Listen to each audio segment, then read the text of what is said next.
இந்த வெங்காயம் வெட்டும்போது கண்ணீர் வருதுல்ல, அதே மாதிரி வாழ்க்கையிலும் சில கண்ணீர் காரணமே இல்லாமல் வரும்.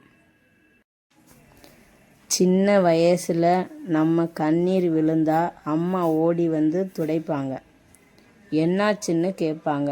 அப்போது நம்ம கண்ணீருக்கு ஒரு அர்த்தம் இருந்தது. ஆனால் நாட்கள் போக போக நாம் பெரியவர்களாக ஆனப்புறம் நம்ம கண்ணீர் யாருக்கும் தெரியாமல் போயிடுது. நம்ம சிரிப்பு மட்டும்தான் வெளியே இருக்கும். உள்ளே என்ன நடக்குது யாருக்கும் தெரியாது. சில நேரம் கஷ்டத்தை சொல்லணும் போல இருக்கும், ஆனால் கேட்க யாரும் இருக்க மாட்டாங்க.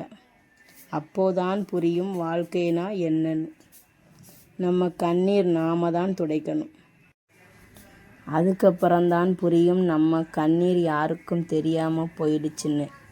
நம்ம சிரிப்பு மட்டும்தான் வெளியே இருக்கும். உள்ளே என்ன நடக்குது யாருக்கும் தெரியாது.